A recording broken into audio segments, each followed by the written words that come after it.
안녕하세요. 까다롭게 고르는 10분 짧은 입시 밀크티 입시 전략팀장 김용화입니다. 오늘도 합격의 지름신 미라클레드 김종수 원장 나오셨습니다. 안녕하십니까? 네, 안녕하십니까? 네. 자, 오늘은 이제 지난 시간에 이어서 역시 이제 그 서류평가 요소, 이게 사실 서류평가 요소가 이제 뭐 짧게 아주 뭐 끝나기 되게 어렵잖아요.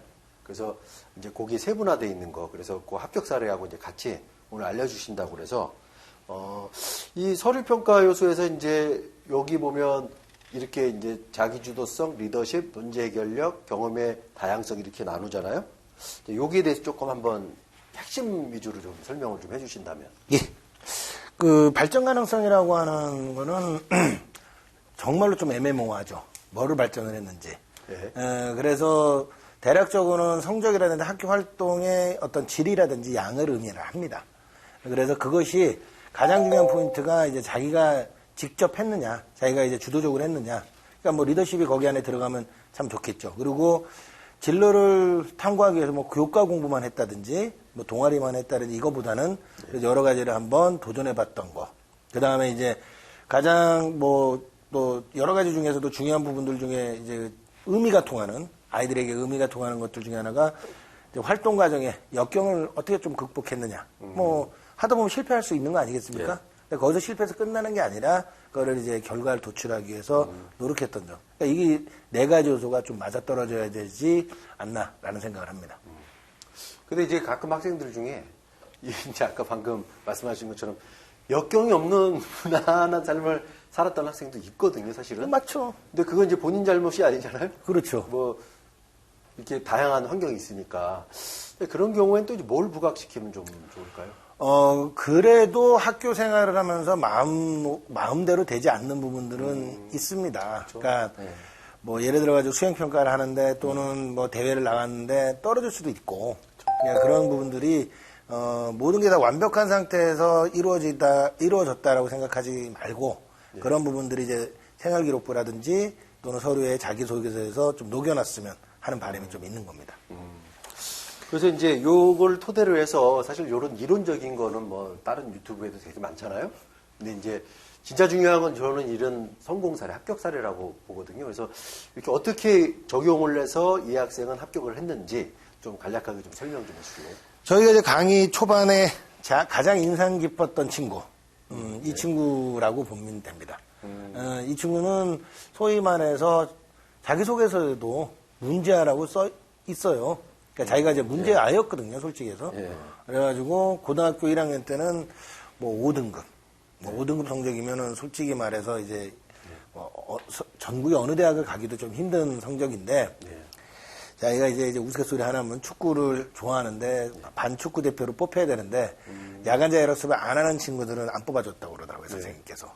그러니까는 야간 자율학습을 하면서 공부를 시작했다라고 얘기를 하더라고요. 그래서 물론 이제 뭐 주요 과목, 그러니까 국영수는 아니지만 사회 과목에서 두 과목이 1등급이 맞아서 그 전체 3학년 때 1등급까지 올라간 친구. 그래서 뭐 계산을 해보니까 1.9 정도 되더라고요. 그러니까 그 친구는 자기주도적으로 학습해서 성적을 향상시켰다. 거기에 포인트를 많이 맞췄고, 그 다음에 동아리 활동이라든지 이제 자치법정 같은 것들을 하면서 이제 변호사가 되겠다.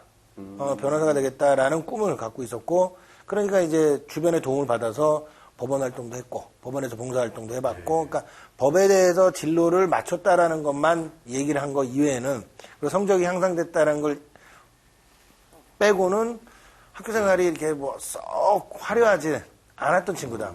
그런데도 불구하고 본인이 이제 본인 성적보다 좀 높은 대학에 이제 합격한 사례라고 볼 수가 있습니다. 이게 딱 보면 여기 책을 그렇게 많이 읽지는 않았네요, 그렇죠? 네. 근데 이제 방금 원장님 말씀하신 것처럼 딱 중요한 그런 핵심적인 활동을 한 대표적인 케이스가 아닌가. 그렇죠. 거기에 이제 성적 향상을 최고로 자신들의 이제 주무기 그리고 성적에서도 그때는 이제 정치화법, 지금은 이제 정치화법이라고 하는데 그때 법과 정치라고 했는데 그 과목에서 1등을 맞았고 거기 세부 특기사항이 상당히 좋게 써져 있더라고요. 선생님들이 써주신 게. 그거에 이제 포인트를 좀 많이 맞췄다라고 보시면 됩니다.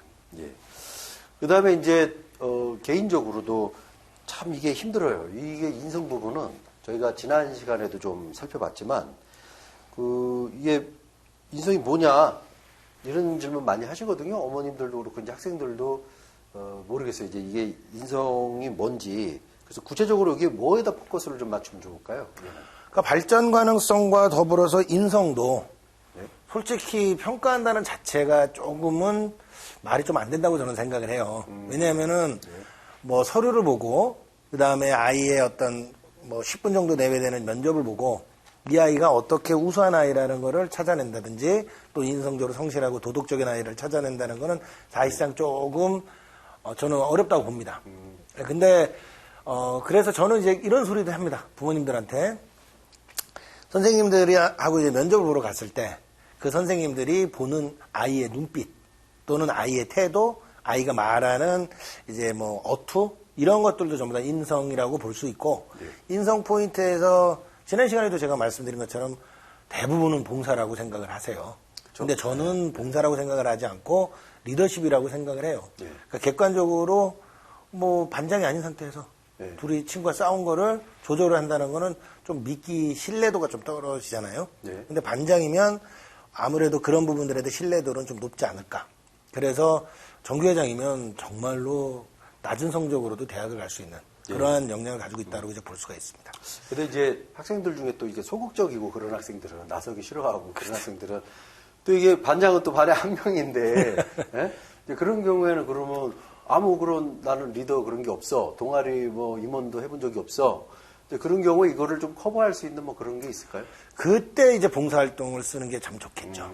그러니까 그러니까 봉사활동도 뭐 학교에서 뭐 쓰레기 줍는다든지 그런 것들도 의미 있는 경우도 있겠지만 쓰레기 좀 껌떼기 뭐 이런 거 학교에 미화를 하는데요. 근데 뭐 지역아동센터 또는 뭐 요양원, 보육원 이런 데를 가가지고 아무리 소극적인 친구더라도 꾸준하게 뭐 1년간 또는 반년간 활동을 한다면 그 꾸준함에 교수님들이나 또는 대학에서 이 친구의 인성 참 괜찮은 친구구나. 뭐 소극적이긴 하지만 남을 배려하는 자세가 있구나라는 것들을 이해할 수 있을 거라고 생각합니다. 그러니까 이제 원장님 말씀 들어보니까 봉사활동도 좀 이제 이렇게 표현하면 좀 그렇지만 이제 전략적이라고 표현하기는 좀 그렇지만 단순히 뭐 남들 안 보는데 쓰레기 줍고 껌 떼고 뭐 이런 것보다 조금 우리 사회에서 좀 소외된 분들 그런 분들을 위해서 어느 정도 본인이 희생하는 그런 구체적인 걸 좀 찾아야 되지 않을까 이런 생각이 좀 들고요. 그 사례로 지금 또 한 학생이 좀 있거든요. 예, 이 학생 설명 좀 해주시죠. 뭐 이 친구도 뭐 지난 시간에 한번 잠깐 언급한 친구입니다. 이 친구도 이제 자기가 이제 생명과학과 특히 수중생태계들에 관심이 많아서 점에도 들어갔던 친구 뭐 얘기하신 거 기억이 날 거예요. 그 친구인데 이 친구는 그 부분에 대한 강점도 갖고 있었지만 가장 중요한 거는 위에서 자율활동을 하는 걸 보면 반장, 단장, 굉장히 축제위원 이런 것들을 좀 많이 했어요. 그러니까 자기가 이제 오지랖 넓게 뛰어다닌 거죠. 동아리 활동을 하면서 지가 이제 데리고 다니는 아이들을 동아리 애들을 데리고 자기가 이제 뭐 가평에도 가보고 뭐 이런 것들 그러니까 그런 걸 만들어내는 건 말처럼 쉽지가 않습니다. 그래서 좀 새로운 거를 도전해봤다. 그러니까 리더십이 조금 많이 강한 친구라고 이제 좀 볼 수가 있는 거죠. 그러니까 거기에 이제 동아리 활동의 어떤 질적인 우수성들을 좀 부각시켜서 대학에 간 친구라고 볼 수가 있습니다. 그 이 학생 활동에서 이제 또 눈에 띄는 것 중에 하나가 여기 지금 뭐 여러 가지 활동도 있지만 이제 독서를 이제 이런 관련 서적을 좀 많이 읽었어요. 그래서 그러니까 여기 뭐 토론은 어떤 토론을 제가 했는지 모르겠지만 이제 이렇게 연결시켜서 활동을 참 많이 했구나라는 거 구체적으로 딱 이렇게 보이거든요. 그래서 그 원장님 생각하실 때 딱 만약에 다른 거 다 떠나서 이 학생의 가장 큰 장점이다.